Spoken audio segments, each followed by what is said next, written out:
but has faced some opposition.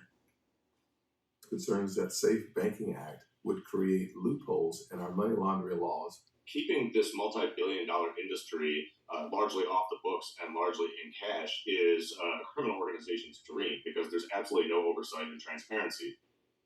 Legal cannabis is a more than $25 billion a year industry in the U.S., according to lawmakers. Well, just in time for summer, the U.S. government has issued new guidance saying restaurants can have dogs in their outdoor spaces. Now, nearly half of all states already allow canine dining outdoors. The FDA's updated food code says restaurants can have dogs in outdoor areas as long as they have approval from a local regulator. Now, the food code is only meant to provide guidance, but many states use it to develop laws and regulations. I think it's great for business. People really enjoy bringing their dog out with them. I mean, we live in a city that not a lot of people have backyards, that their dogs can just be outside all the time. So it's kind of built into the structure of like, let's go take the dog for a walk, let's stop and have a bite to eat. And experts say more people are looking for dining options that will accommodate dogs. And new for you tonight out of Michigan, state police are applauding the bravery of a teenager they say saved his little sister from a kidnapper. Investigators say an 8-year-old girl was mushroom hunting in her backyard when a 17-year-old came out of the woods, covered her mouth, and tried to drag her back into the woods. That's when her 13-year-old brother, who saw the whole thing going on from inside the house, jumped into action.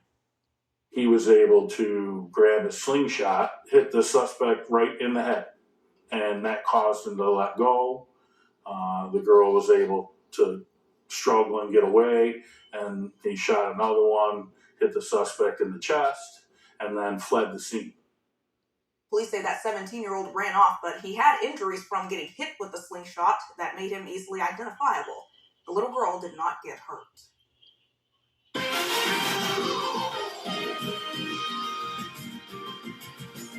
had a really nice warm Mother's Day, but we are tracking some rain chances later on in the week. Unfortunately, I really wish we just had like a week of sunny and 75. Get everybody's crops planted, get everybody's plants in, but unfortunately, see Ohio Valley. What happens sometimes. That's what happens, yeah. Let's take a look outside here this evening real quick. That's the wrong graphic. Let me switch that over real quick. But outside this evening, looking over downtown Dayton, we do have some really nice conditions out there. Temperatures are in the 50s, so let's go ahead and we'll just move it over now to Doppler 7 here for you this evening.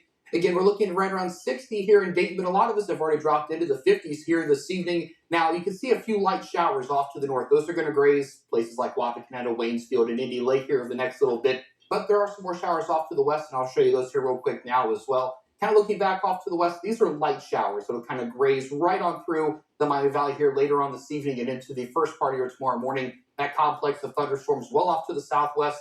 That's going to dive down towards Louisville and places like Nashville and Lexington. So not even an issue for us here across the Miami Valley. So we'll continue to kind of keep an eye on that for you as we continue to move along. So looking at your bus stop forecast tomorrow morning, I would still take the rain gear. First thing in the morning, we are in the low to mid 50s for a lot of us. But the rain gear is not going to be needed by the afternoon because sunshine is set to return and temperatures will be topping in the low to middle 70s. So that'll be a nice way to end the day. And so the kids won't have to worry about leaving that umbrella at school, right? Looking at that lawn forecast for us from Monday, again, first thing in the morning, maybe a shower. Now, Tuesday is trended a lot wetter, so you can get your lawn work done first thing in the morning, but by lunchtime and afternoon, I do anticipate plenty of rain showers moving into the area. And then for Wednesday, lots of sunshine set to return, so you can definitely get your lawn work done then. Now, let's kind of track the rain for you on future casts. Again, I think this might be just a little bit overdone, just as I mentioned at 6 o'clock. The temperatures look to be right on cue. First thing in the morning, might have to dash the wipers a couple of times there. But by the afternoon, sunshine returns. Temperatures will get into the low and mid 70s for most of us.